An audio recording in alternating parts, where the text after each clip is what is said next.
और उभयवासी मिथ्या दृष्टि का प्रकरण 7वें अध्याय में चल रहा है। देखो, जो उभयवासी है उसके बारे में पंडित जी साहब ने ऐसा बताया, वो ऐसा विचार करता है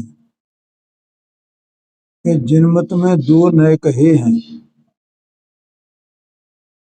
ठीक है, और उनमें से किसी को छोड़ा भी नहीं जा सकता, और वो दोनों नयों को उपादेय मानते हुए छोड़ा नहीं जा सकता। मतलब क्या हुआ? तो उनको उपादेय मानते हुए ब्रह्म से दोनों का साधन साधता है, ठीक है। तो इसमें अभी तक जो अपनी चर्चा चली है उसमें एक बात मुख्य रही है। कौन सी बात मुख्य रही है? दोनों को उपादेय, कि वो दोनों को उपादेय मानता है।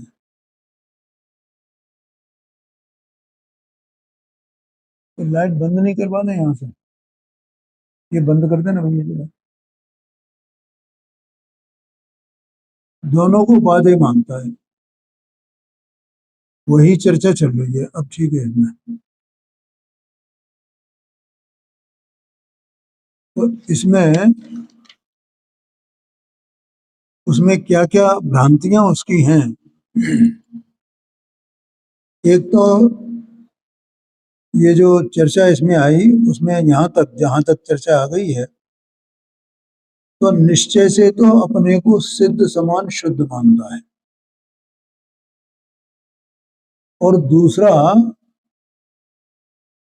ये मानता है कि मैं व्यवहार की ये प्रवृत्ति करता हूं, तो इस प्रकार से मैं व्यवहार को भी अंगीकार करता हूं और सिद्ध समान शुद्ध आत्मा का मैं अनुभवन करता हूं। इसलिए मेरे निश्चय और व्यवहार दोनों का अनुपालन हो जाता है, दोनों की साधना हो जाती है, ऐसा मानता है। तो ये दोनों ही बातों को पंडित जी साहब ने कहा कि इस प्रकार से दोनों नयों का जो साधना है वो दोनों ही गलत है और ये मिथ्या है। तो उसके बाद उसका ये प्रश्न आया, तो फिर क्या करें? ऐसा प्रश्न आया है, देखो 250 पेज पर।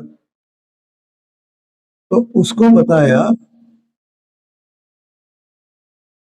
और पंडित साहब ने यहाँ निश्चय व्यवहार की परिभाषा भी बता दी है और आगे और भी बताएंगे।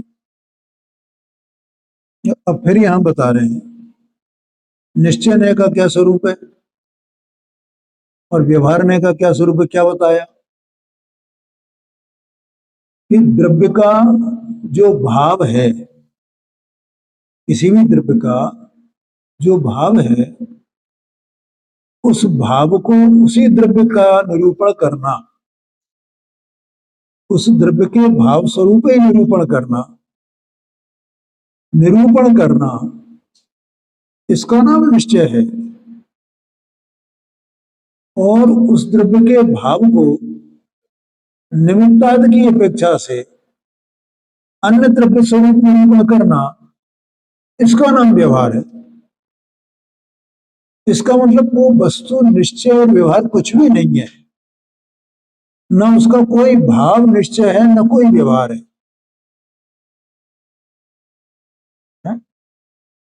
जैसे आत्मा राग करता है, तो आत्मा राग का भाव करता है, राग रूप परिणमित होता है, तो ये निश्चय है कि व्यवहार है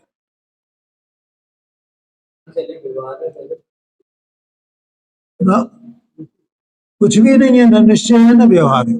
अब इसका निरूपण किया जाएगा, क्योंकि राग रूप परिणमन आत्मा का एक भाव हुआ ना।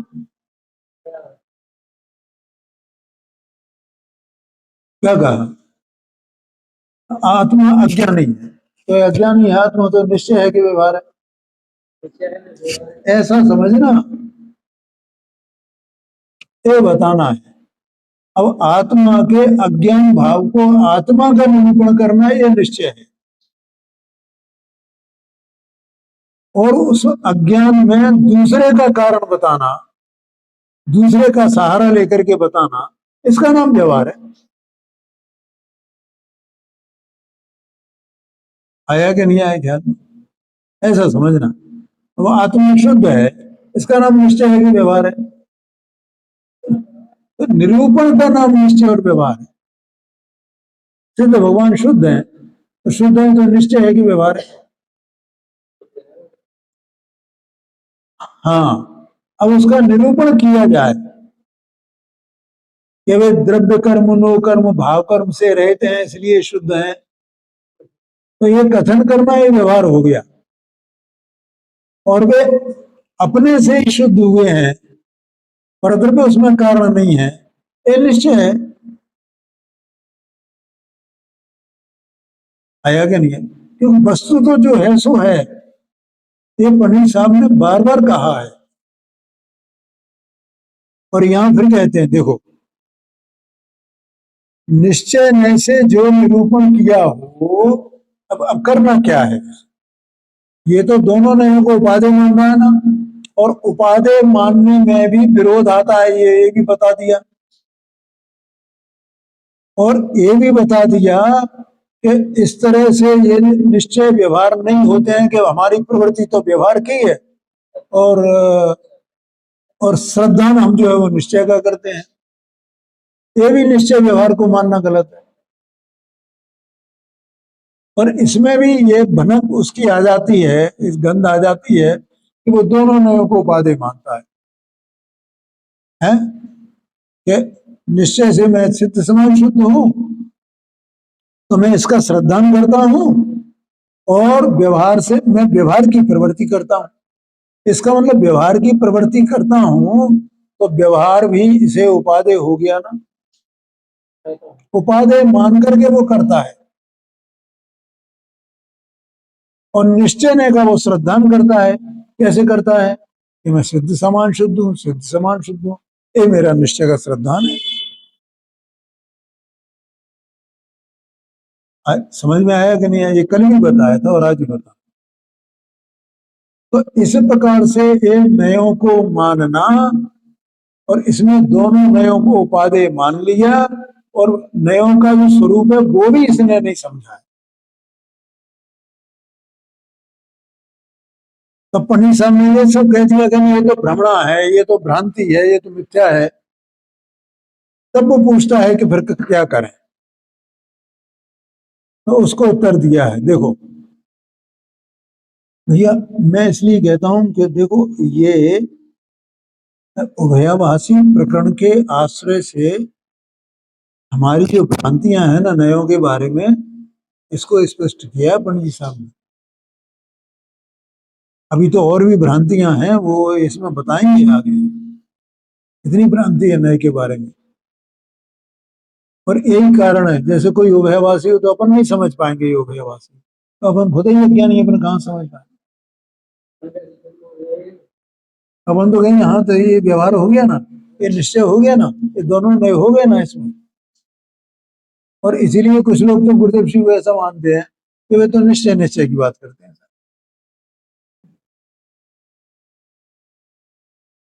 आया क्या नहीं आया ज्ञान भैया? निरूपण का नाम निश्चय, मतलब वो वस्तु से तो अलग खड़ा हुआ है नय, तो वस्तु में नय है ही नहीं, न वस्तु में न वस्तु के भाव में, उसका नाम नय नहीं है। ये अनेक बार कहेंगे पंडित साहब। वस्तु तो जैसी है तैसी है, अपनी जगह है वस्तु।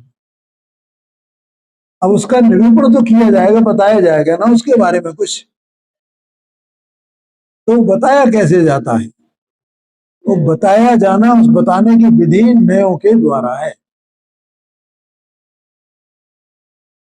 तो इसने क्या प्रश्न किया, तो फिर क्या करें? तो उसका उत्तर दिया, देखो,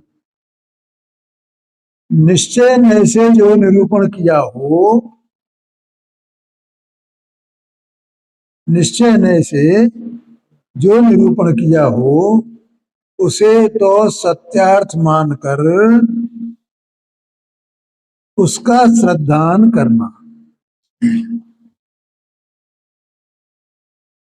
और व्यवहार में से जो निरूपण किया हो उसे असत्यार्थ मानकर उसका कितनी अटपटी बात है। अरे अरे हमें दोनों नियमों का श्रद्धान करना है ना, और पंडित साहब कह रहे हैं उसका श्रद्धान छोड़ना। अरे जब छोड़ देंगे तो श्रद्धान कैसे करेंगे? कि भैया इसी को श्रद्धान करना कहते हैं।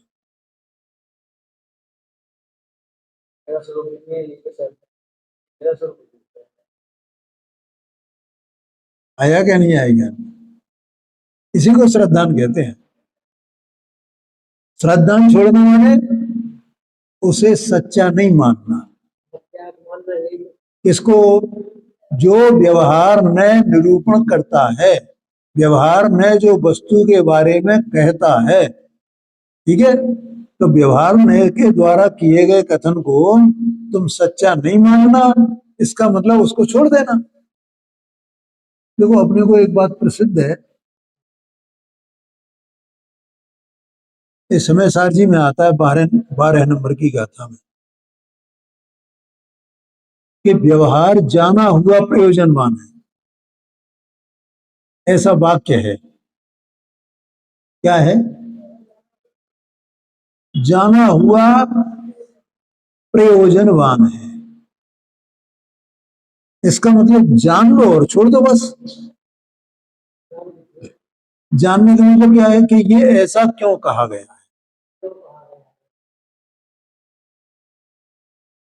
ठीक है ना? ऐसा क्यों कहा गया, कि ये इसलिए कहा गया है, ऐसा तुम्हें जानने में आ गया कि ऐसा क्यों कहा गया, कि व्यवहार ने जाना हुआ प्रयोजन मान। अब अपन इसके बारे में व्यवहार ने के स्वरूप को विचार करेंगे। व्यवहार ने का स्वरूप क्या है? अभी याद किया था अपन ने, कि किसी द्रव्य के भाव को अन्य द्रव्य के भाव स्वरूप निरूपित करता है, ठीक है ना? अब वो जो अन्य द्रव्य के भाव स्वरूप निरूपित कर रहा है, तो तुम उसे जान लो, लेकिन उसका श्रद्धान मत करना। जानने का मतलब ये है, वो जाना हुआ प्रयोजनवान है, लेकिन श्रद्धान करने योग्य प्रयोजनवान नहीं है।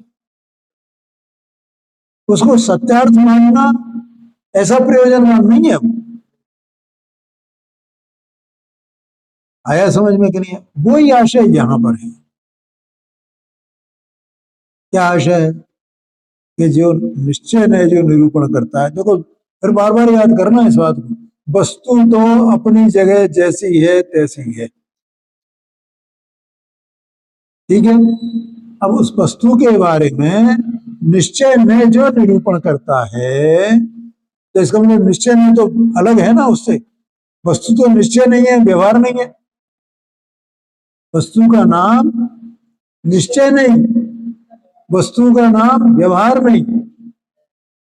और ये सब जगह लगेगी बात। व्रतशील संयमादि रूप जो परिणाम है, वे भी वस्तु हैं कि नहीं है? तो वे निश्चय है कि व्यवहार है?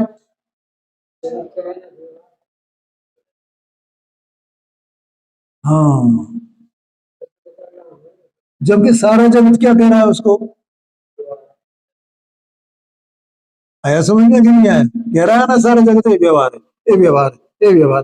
अरे वो व्यवहार है ही नहीं ना। तो ये भ्रांति हुई ना। तो ये अपने भी ऐसी भ्रांति है ना, अपन भी ऐसा मान रहे हैं ना?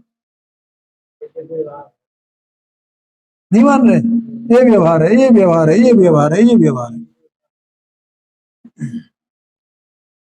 तो वो वस्तु में वो तो व्यवहार निश्चय कुछ है ही नहीं, वो तो परिणमन है वस्तु का।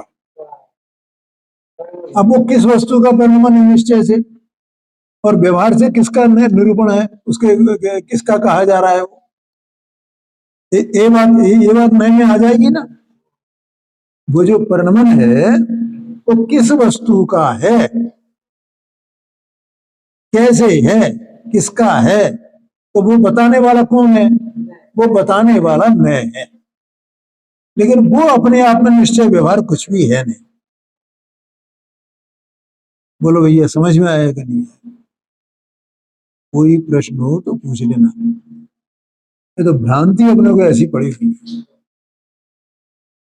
तो निश्चय में जो निरूपण करता है उसे सत्यार्थ मानकर ऐसा ही है ऐसा श्रद्धान करना, और व्यवहार में जो निरूपण करता है तो व्यवहार में का स्वरूप ही ऐसा है कि कभी सत्यार्थ का निरूपण नहीं करेगा, वो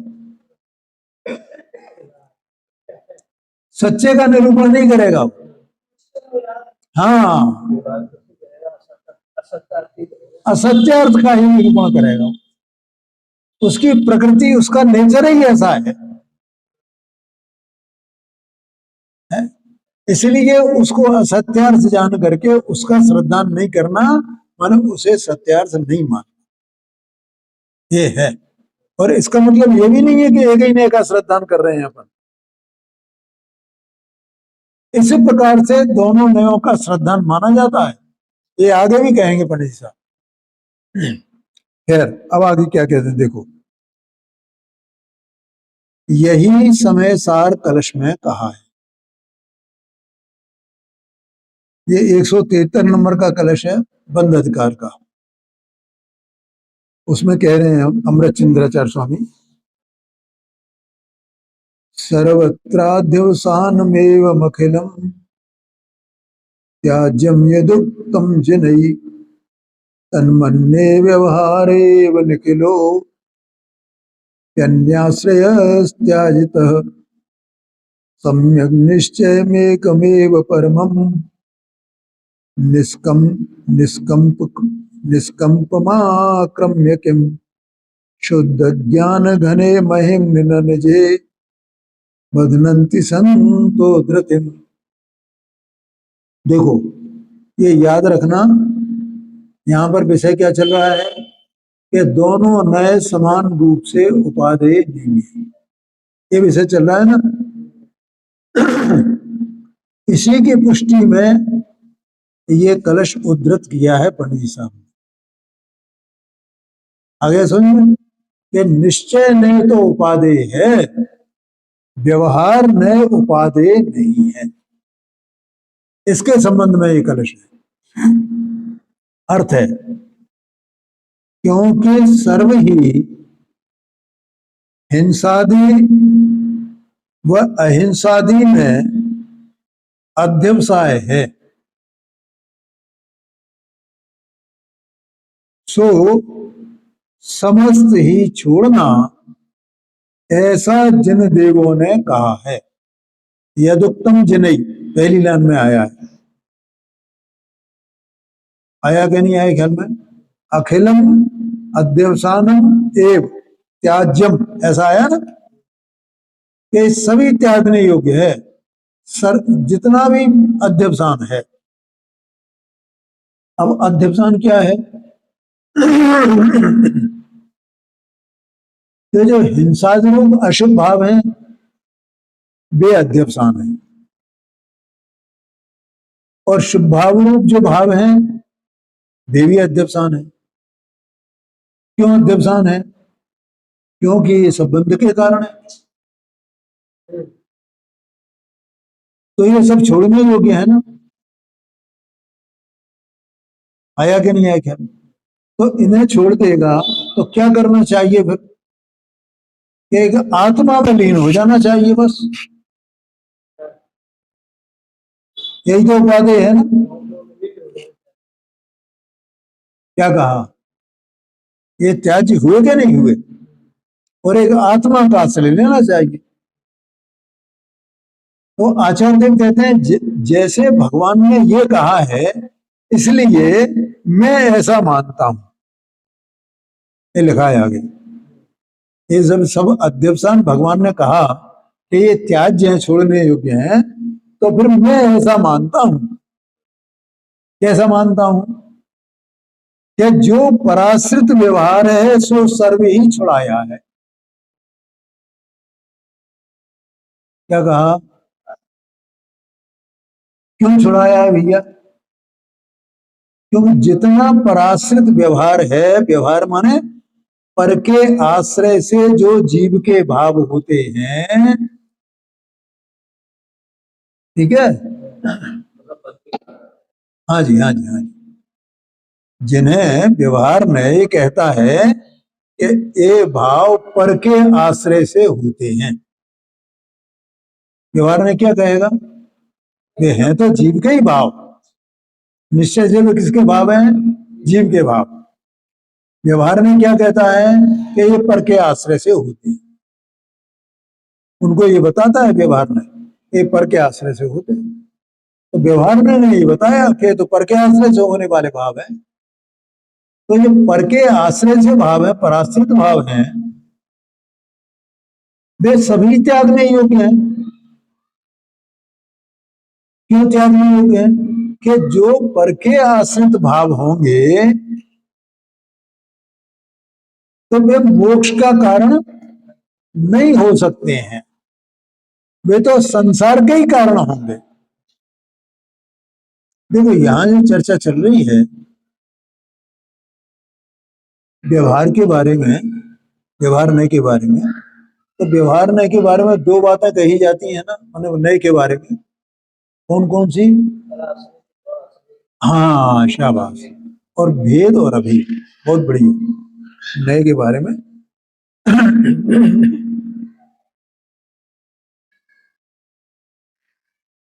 इस प्रकार की दो बातें कही जाती है। तो यहाँ मुख्य रूप से कौन से व्यवहार की चर्चा चल रही है? पराश्रित वाले व्यवहार की।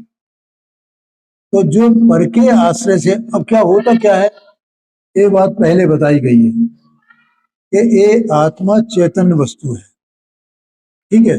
तो ये जब मोक्ष मार्गी होता है तो मोक्ष मार्ग के काल में जब ये अपने स्वरूप में निमग्न नहीं रह पाता है तो क्या होता है कि इसके कुछ भाव ऐसे होते हैं जो पराश्रित होते हैं। माने व्रतशील संयमादि रूप जो भाव होते हैं वे शुभ भाव होते हैं ना, तो वे भाव पर के आश्रय से होते हैं। तब जब ये शुद्धो वियोग रूप नहीं रह पाता, माने अपने स्वरूप रूप नहीं रहता है, तब तब बेभाव होते हैं। तो बेभाव जब होते हैं तो व्यवहार में ये कहता है कि ये मोक्ष मार्ग है। व्यवहार में क्या बताता है उनको? ये मोक्ष मार्ग है, ठीक है। तो वे जो पर के आश्रय से होने वाले हैं और व्यवहार में उसको कहता है ये मोक्ष मार्ग है, तो वे उपादेय हैं क्या? व्यवहार ने भले ही उसे मोक्ष मार्ग कहता रहे परंतु वे उपादेय नहीं है। हाँ, क्यों नहीं है उपादेय? क्योंकि वे मोक्ष के कारण नहीं है, और जब मोक्ष के कारण नहीं है तो वे छोड़ने योग्य हैं क्या? नहीं। इसलिए आचार्य देव ने यहां ये कहा है, अरे कि भगवान ने ये दो प्रकार के अध्यवसान कहे हैं और ये सब छोड़ने योग्य कहे हैं। तो मेरा मानना तो ऐसा है कि व्यवहार ने जिनको मोक्ष मार्ग कहता है ऐसे पराश्रित भाव वे भी छोड़ने योग्य हैं, अर्थात वे उपादेय नहीं है, हैं? और ये क्या करता है, ये उभयाभासी मिथ्या दृष्टि, क्या उन्हें उपादेय मानता है, इसलिए वो उपादेय मानना उसका मिथ्या है। अगर वो उपादेय होते तो आचार्य देव ऐसा क्यों कहते कि ये सब छोड़ने योग्य है? आया समझ में? ये आशय है। इसलिए मैं ऐसा मानता हूं कि जो पराश्रित व्यवहार है सो सर्व ही छुड़ाया है। ठीक है भैया, देखो ये जो पराश्रित व्यवहार है, ये व्यवहार है, ये भी व्यवहार में से उसे व्यवहार कहा जाता है। उसको जो व्यवहार कहा जाता है वो भी व्यवहार में से ही कहा जाता है, वो व्यवहार वगैरह कुछ है नहीं।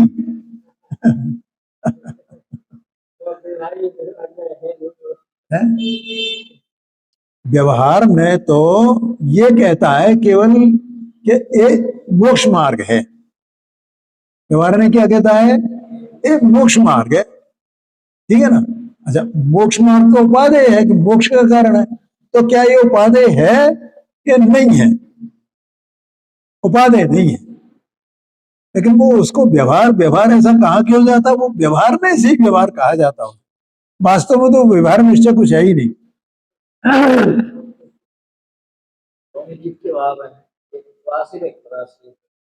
हाँ जी, हाँ जी,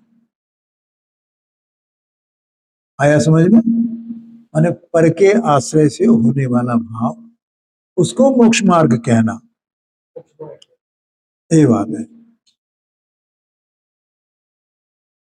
भावार्थ, यहां व्यवहार का तो त्याग कराया है, इसलिए निश्चय को अंगीकार करके निज महिमा रूप प्रवर्तना युक्त है। बस मैंने जो बताया ना, इसका आशय क्या रहा?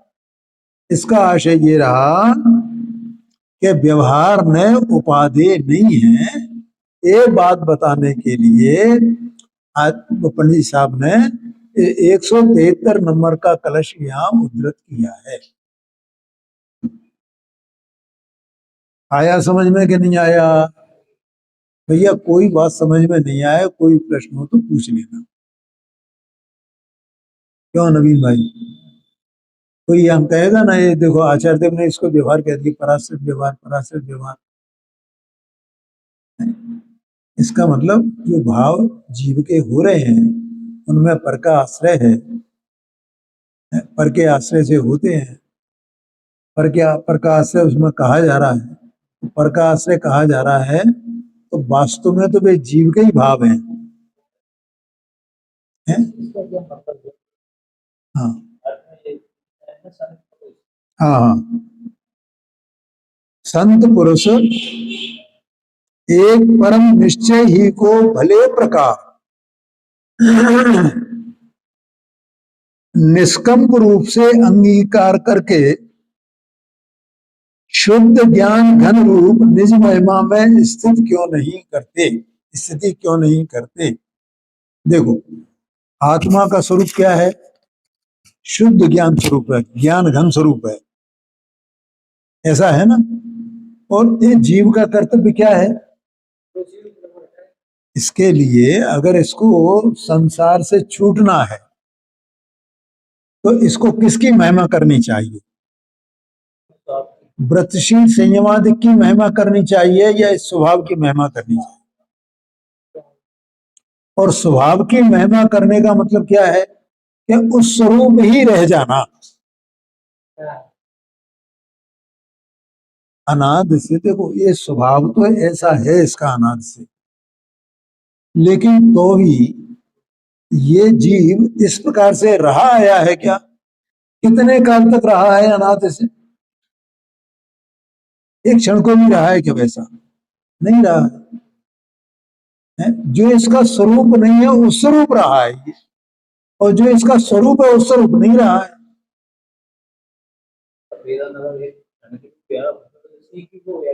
हाँ, ये बात है। तो उसका उपाय क्या है? उसका उपाय है उसकी महिमा करना। पहले तो उसकी महिमा होनी चाहिए ना। सबसे पहले क्या होना चाहिए? किसकी? अपने स्वभाव की। मैं ऐसी वस्तु हूं, और उसकी महिमा आए तो उसका पहले परिचय करना पड़ेगा ना, जानना पड़ेगा ना। है? और ऐसा अपने को स्वतंत्र सत्तावान पदार्थ जानना पड़ेगा ना। और ये प्रद्रव्य जितने हैं ना, इनमें मेरा कुछ भी नहीं है, ऐसा जानना पड़ेगा ना। उसका परिचय जब तक नहीं होगा तब तक उसकी महिमा कैसे आएगी। और जब ये परिचय करके और उसकी महिमा करे तो फिर क्या चाहेगा कि मैं इस स्वरूप ही रह जाऊं, आज तक मैं इस स्वरूप हुआ नहीं, ये कहा है। संत पुरुष एक परम निश्चय ही को, क्योंकि वास्तव में ये जो मेरा बाहर में जो मेरा स्वरूप दिखाई दे रहा है मुझे, ये मेरा असली स्वरूप नहीं है। ये स्वरूप तो असत्यार्थ स्वरूप है, झूठा स्वरूप है ये। सत्यार्थ स्वरूप तो ये अंदर है। अब जो सत्यार्थ है वो निश्चय नय का विषय है, इसलिए निश्चय शब्द डाला है। हाँ जी, हाँ जी, है लिखा ना, संत पुरुष एक परम निश्चय ही को, परम निश्चय ही को भले प्रकार निष्कंप रूप से अंगीकार करके, ठीक है, शुद्ध ज्ञान घन रूप निज महिमा में स्थिति क्यों नहीं करते। देखो इससे क्या अर्थ निकला, दो बातें जो ऊपर कह दी ना आचार्य देव ने, वही अर्थ निकल रहा है। ये जीव अनादि से अज्ञान दशा में शुभ और अशुभ भाव रूप परिणमा है ना, तो ये शुभ शुभ भाव रूप इसका जो परिणाम हो रहे हैं, परिणमना है, वर्तना ये तो पर के आश्रित है ना, है। तो ये जो पर के आश्रित ये जो भाव हो रहा है, ये इसका यथार्थ स्वरूप है क्या? तो ये छोड़ने योग्य है क्या नहीं है? अच्छा चलो ठीक है, ये तो छोड़ने योग्य है। अब जब ये अपने आत्मा को पहचान करके उसका परिचय करके उसकी महिमा इसको आती है, तब महिमा आएगी तो वहां इसको सम्यक दर्शन ज्ञान चारित्र ये सब प्रकट होगा ना। लेकिन जब तक इसके पूर्णता को प्राप्त नहीं हो जाता है, तब तक बीच में जो व्यवहार आएगा, क्या वो इसका यथार्थ स्वरूप है? कि वो तो शुभ शुभ भाव की तरह जो अज्ञान अवस्था में था, उसी की तरह वो तो यथार्थ स्वरूप वो भी नहीं है, वो भी असत्यार्थ ही है।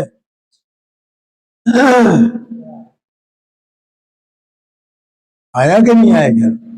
भले ही व्यवहार में उसे मोक्ष मार्ग कहता हो, लेकिन वो भी सत्यार्थ नहीं है, असत्यार्थ है। और असत्यार्थ है इसलिए वो त्यागने, और एक अपना जो ज्ञान घन स्वरूप वस्तु है उसी में स्थिति करने योग्य है, वही उसी में ठहरने योग्य है। स्थिति करना मानो उसमें ठहर जाना, स्थित हो जाना। बोलो समझ में आया क्या?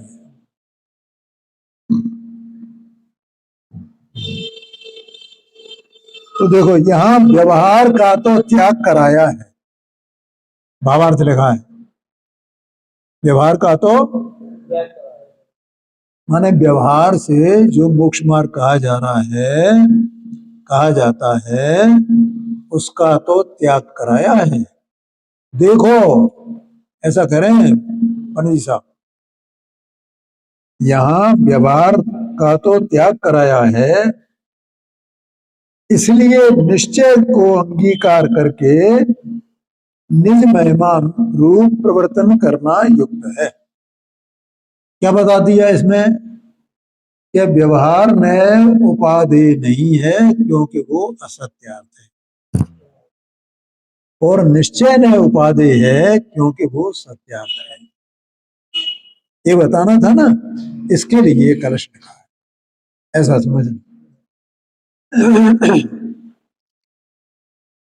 तथा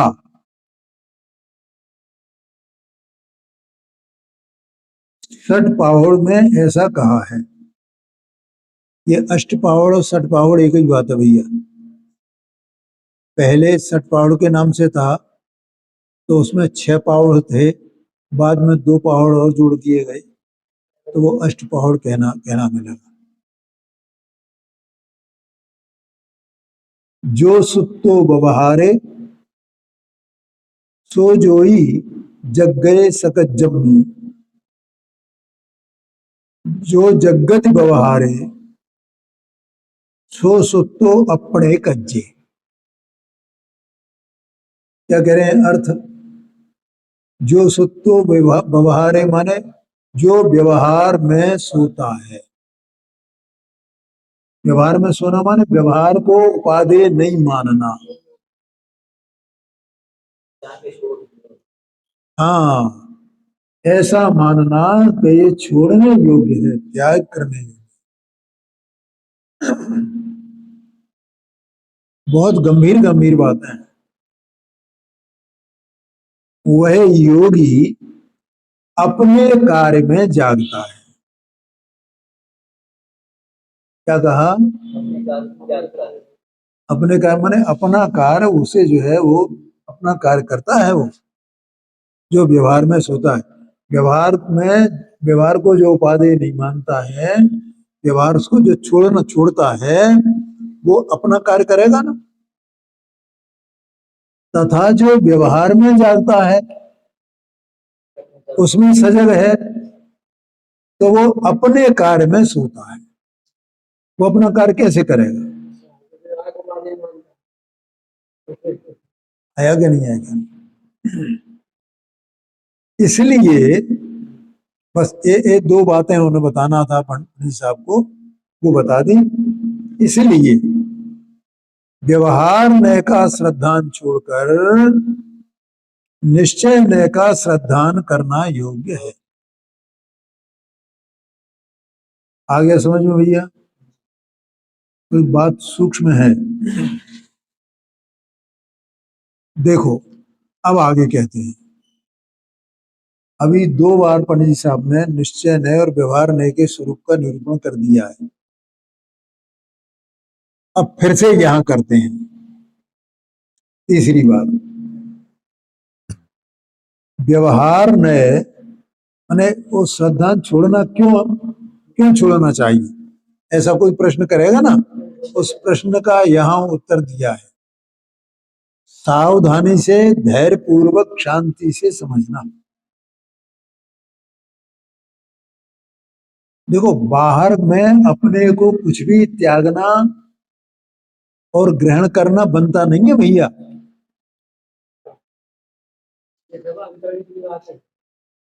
आया कि नहीं आया ख्याल में?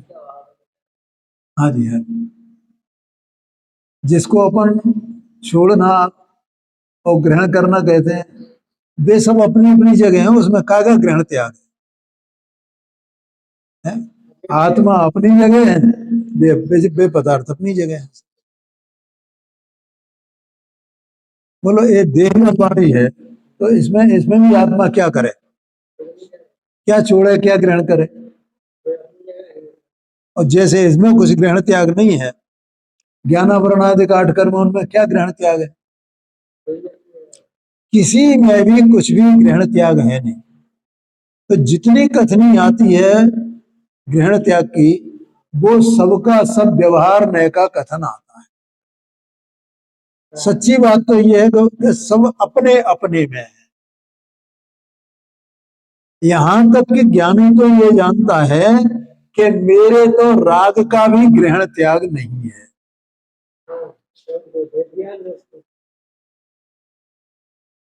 है? मैं तो अपने स्वरूप रूप रहता हूँ, राग अपने स्वरूप रूप रहता है। न मैं राग का ग्रहण करूं न मैं त्याग करूं।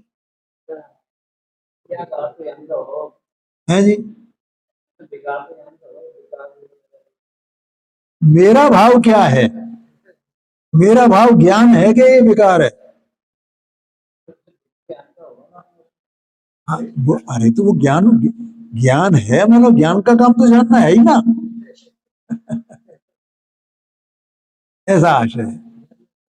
तो राग का होना, आना जाना, टिकना, बिखर जाना, ये तो राग का कार्य है ना, मेरा कार्य कहाँ है? बताओ। ऐसा जानता है? अब यहां कहते हैं देखो जरा, व्यवहार में क्या बताना है, व्यवहार नय का श्रद्धांत छोड़ना है, इसकी पुष्टि में ये बात लिख रहे हैं। व्यवहार नय, इसलिए व्यवहार में से बात की है उन्होंने प्रारंभ, निश्चय ने से प्रारंभ न करके व्यवहार नय स्वद्रव्य परद्रव्य को, उनके भावों को व कारण कार्यादि को किसी को किसी में मिलाकर निरूपण करता है, ये व्यवहार नय का स्वरूप है। क्या कहा, व्यवहार नय का श्रद्धांत क्यों छोड़ना चाहिए, उसका हेतु दे रहे हैं पंडित जी साहब। व्यवहार नय का क्या स्वरूप है भाई,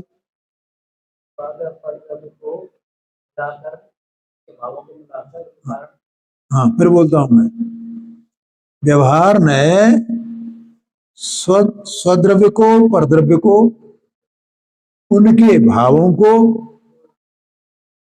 और कारण कार्यादि को किसी को किसी में मिलाकर निरूपण करता है। ठीक है, व्यवहार में तो ऐसा निरूपण करेगा। ठीक है, अब जो व्यवहार में ने निरूपण किया, क्या निरूपण किया कि कारण को और कार्य को मिला दिया। क्या निरूपण किया कि पुद्गल के भाव को और जीव के भाव को मिलाकर के निरूपण कर दिया। आ गया कि नहीं आ गया, व्यवहार में का स्वरूप ही ऐसा है, ऐसे ही निरूपण करेगा। और हम इसको सत्यार्थ मान लें ऐसा ही है तो क्या हो जाएगा, वो सच्चा हुआ कि झूठा हुआ, मतलब वो मिथ्या हुआ क्या नहीं हुआ, मिथ्या श्रद्धान हुआ क्या नहीं हुआ। अब वो कैसे निरूपण करता है, ये देखो, ये संगी पंचेंद्री जीव है ना, ये 5 इंद्रियां और मन से जानता है। तो ये कौन से नय का निरूपण हुआ और क्यों हुआ,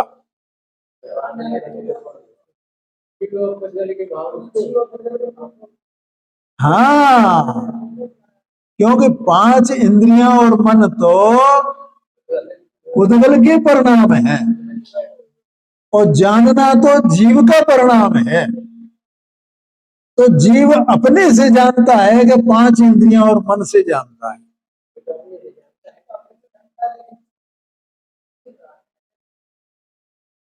आया कि नहीं आएगा, निश्चय में ये कहेगा कि देखो भाई, जीव अपने से जानता है, 5 इंद्रियां और मन से नहीं जानता।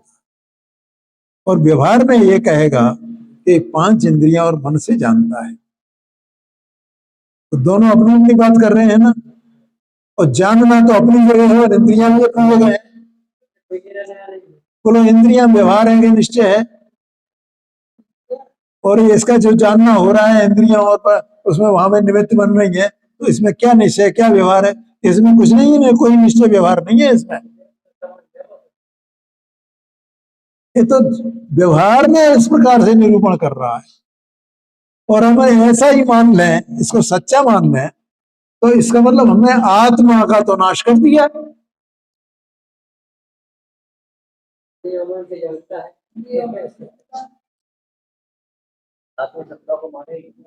हाँ, कितनी बड़ी गड़बड़ हो जाएगी, इसलिए वैसा मानना झूठा है, यही बता रहे हैं। अब इसका और विशेष विचार अपन कल करेंगे।